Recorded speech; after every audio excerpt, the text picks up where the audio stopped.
देख रहे हैं आप, मैं हूं आपके साथ पूजा और इलेक्शन ब्रेकिंग से जुड़ी हुई बड़ी खबर आपको बता रहे हैं। मध्य प्रदेश में बीजेपी की बम्पर जीत हुई है। अब तक के जो आंकड़े सामने आए हैं उससे क्लियर कट अब यह साफ हो चुका है कि मध्य प्रदेश में बीजेपी सरकार बनाने जा रही है। आज इसी पे चर्चा करेंगे। इलेक्शन कमीशन की वेबसाइट ने भी बीजेपी को बहुमत का आंकड़ा दे दिया है और चर्चा के लिए मेरे साथ जुड़े हैं कैपिटल टीवी के editor in chief doctor Manish Kumar और एग्जीक्यूटिव एडिटर राजीव जी। सर, आप दोनों का ही बहुत बहुत स्वागत है। धन्यवाद। सर, शुरुआत करते हैं इलेक्शन कमीशन के इस आंकड़े से। ये तो क्लियर कट बहुमत दे चुका है बीजेपी को।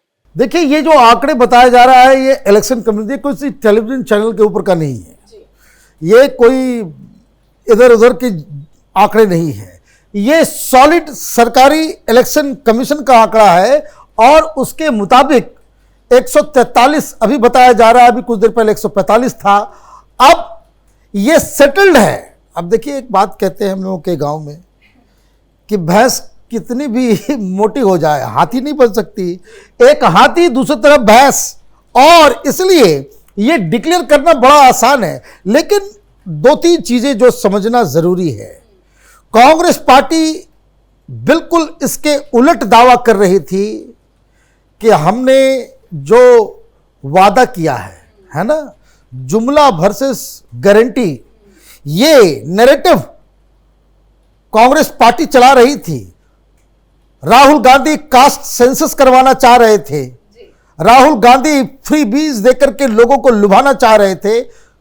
राहुल गांधी की सारी स्ट्रेटजी मध्य प्रदेश के अंदर वो बिल्कुल खत्म हो गई है। लेकिन मैं कुछ और भी दिखाना चाहता हूं कि पिछले साल जब चुनाव हुए थे तो वहां कांग्रेस पार्टी जीती थी, कांग्रेस पार्टी जीती थी, लेकिन बीजेपी को वोट ज्यादा आए थे जब पिछली बार जब चुनाव हुआ था।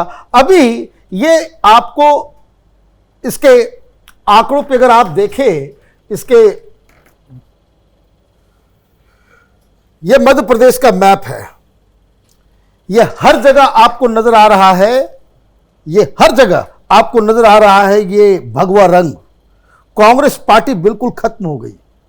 पिछली बार यही ये ब्लू कलर जो है ये हर जगह नजर आ रहा था। ये देखिए, ग्वालियर का क्षेत्र है, ग्वालियर के क्षेत्र में कांग्रेस पार्टी भारी भरकम जीत दर्ज हासिल की थी। इस बार यहां देखिए, ग्वालियर में यहां हर जगह बीजेपी नजर आ रही है। तो ये जो बदलाव आया है और ये जो सीटों का जो ये पूरा जो खेल नजर आ रहा है, ये मुझे लगता है कि कांग्रेस पार्टी के लिए एक बहुत बड़ी चिंता का विषय है कि आपके हाथ से एक ऐसा राज्य छूटता चला जा रहा है जहां आपकी जीत पूरी तरीके से सुनिश्चित थी। जी राजीव सर, क्या हो गया कांग्रेस पार्टी को? फिलहाल तो हलचल तेज है, कांग्रेस पार्टी के तमाम नेताओं को बुलाया गया है, भोपाल में बड़ी बैठक चल रही है। देखिए, अब कांग्रेस बैठक कर रही है इस बात के लिए कि अब यह पता किया जाए कि राहुल गांधी फिर से मध्य प्रदेश चुनाव के प्रचार में यानी 2024 में आए या ना आए, क्योंकि राहुल गांधी ने जो जो मुद्दे उठाए वहां पर वो सारे मुद्दे फेल हो गए हैं। कास्ट सेंसस की बात जैसे डॉक्टर साहब ने कहा, वहां पर एक बड़ा मुद्दा रहा कि आप हिंदुओं को ओबीसी में बांटना चाहते हो, जातीय आधार पर बंटवारा चाहते हो, आप वही पुराना मुद्दा घिसा पिटा अडानी अडानी करना चाहते हो। फिर वहां पर जो लोकल फैक्टर जो भी रहे, अलग अलग क्षेत्रों में जो भारतीय जनता पार्टी ने स्ट्रेटजी बनाई, वो कांग्रेस को समझ ही नहीं आ रही थी कि पिछले बार के चुनाव में जिन नेताओं ने महत्वपूर्ण भूमिका निभाई है उसमें से एक बड़े नेता आज भारतीय जनता पार्टी में है। जैसा कि डॉक्टर साहब ने कहा कि ये ग्वालियर का पूरा रीजन आज कैसे पलट गया।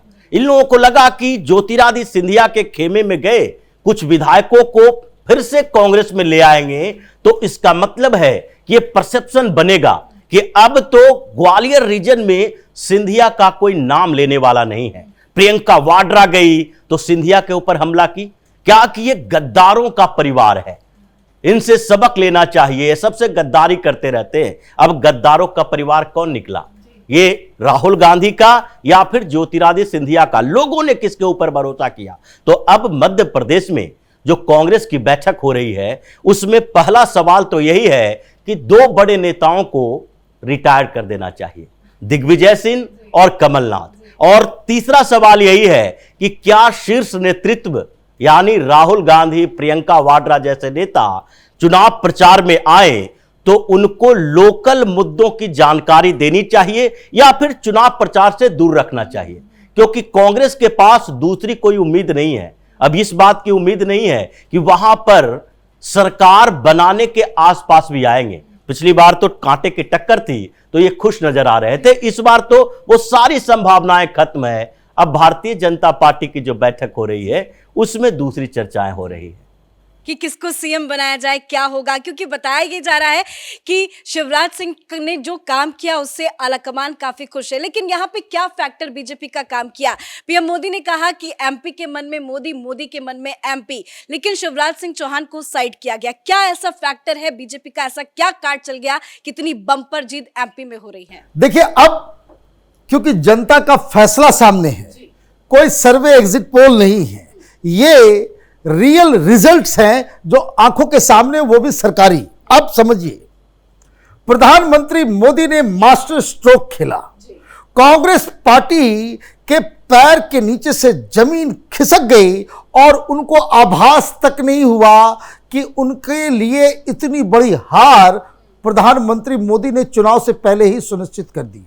कहाँ ये जब शुरुआत इसकी हो रही थी, तमाम सर्वे, ग्राउंड रिपोर्ट्स, लोग, इवन भारतीय जनता पार्टी के लोग कह रहे थे कि चुनाव जीतना नामुमकिन है। शिवराज सिंह चौहान के खिलाफ लोगों की बहुत ज्यादा वो एंटी इनकम्बेंसी, 18 साल तक एक ही चेहरा देखते देखते लोग थक गए हैं। बीजेपी के बड़े बड़े लीडर्स वो ये कह रहे थे कि मध्य प्रदेश तो जीतना नामुमकिन है, और कांग्रेस पार्टी उसको सच मान ली।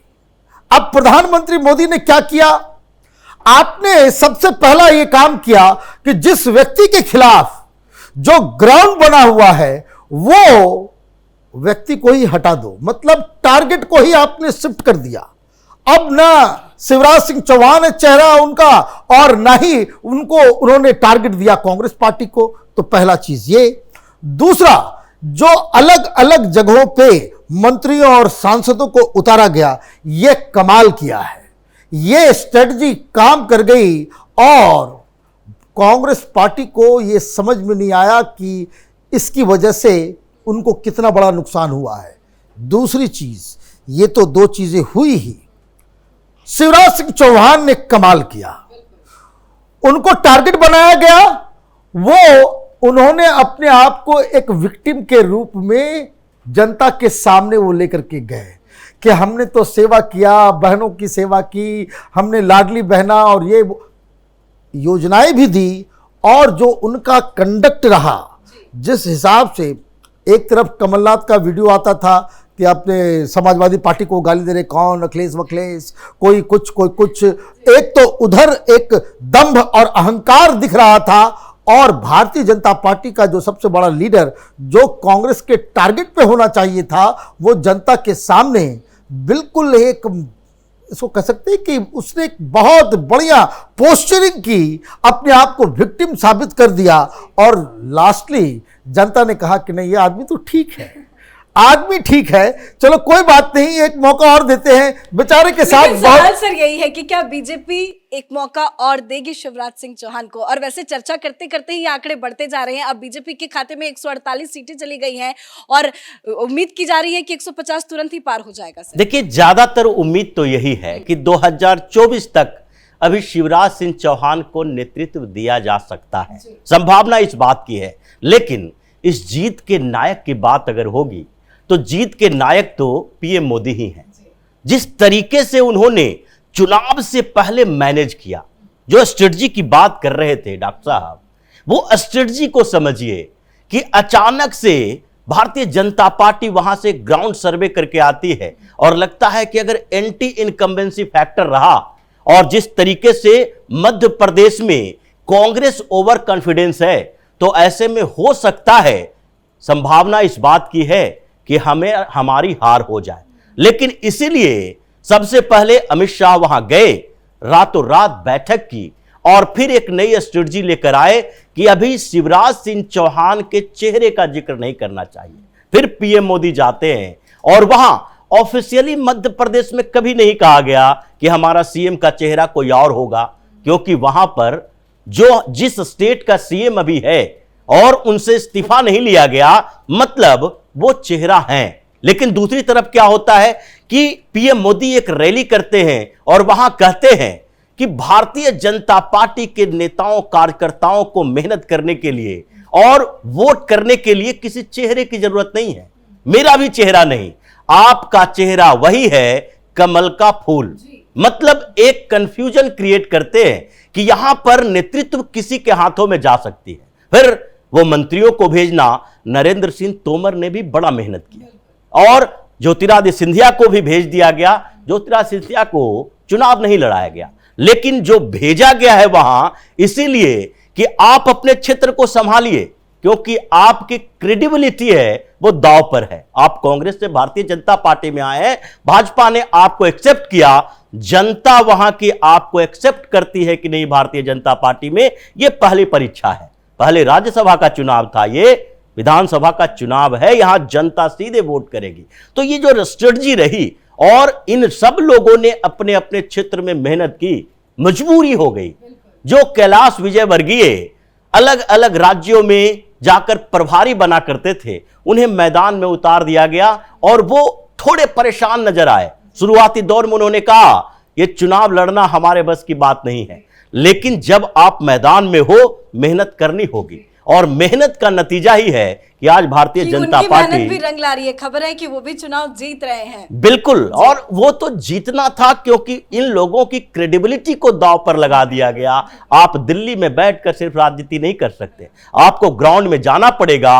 और ये स्ट्रेटजी जो बनाई गई, ये सिर्फ विधानसभा के लिए नहीं है, बल्कि 2024 में 29 सीटें लोकसभा की मध्य प्रदेश में है, 28 सीटों पर भारतीय जनता पार्टी की जीत हुई है। देखिए सर, हम चर्चा कर रहे थे और चर्चा करते करते ये सीटें जो है, मैंने कहा था बढ़ेंगी, देखिए 150 का आंकड़ा हो गया है। बिल्कुल, और यही जरूरी है कि जहां पर आप लगातार जीतते हैं वहां चुनौती बड़ी होती है। भारतीय जनता पार्टी उस सिचुएशन पॉइंट में मध्य प्रदेश में है कि 28 लोकसभा की सीटें जीत चुके हैं, एक सीटें कमलनाथ का बेटा नकुलनाथ जीता है। अब 29 की 29 सीटें जीतनी है, अगर कम हुआ तो उसको कंपनसेट करने के लिए किसी और स्टेट में देखना पड़ेगा। तो भारतीय जनता पार्टी की जो स्ट्रेटजी रही है, मोदी और शाह की जो स्ट्रेटजी रही है, वही जीत का सबसे बड़ा नायक है। और बाद में ग्राउंड पर काम करने वाले जो लोग हैं, इन्होंने तो मेहनत की ही। बिल्कुल, लेकिन सर शिवराज सिंह मीडिया के सामने आए, उन्होंने कुछ बोलने से इनकार कर दिया। हालांकि उन्होंने दूसरे मुद्दे पे चर्चा की, लेकिन नतीजों पे कुछ नहीं बोला। उनके मन में भी तो कुछ चल रहा होगा। देखिए, बिल्कुल उनके मन में होगा कि चुनाव उनके चेहरे पे भले नहीं लड़ा गया, लेकिन उनकी सरकार चली है, उन्होंने मेहनत की है, जबरदस्त कैंपेन किया है।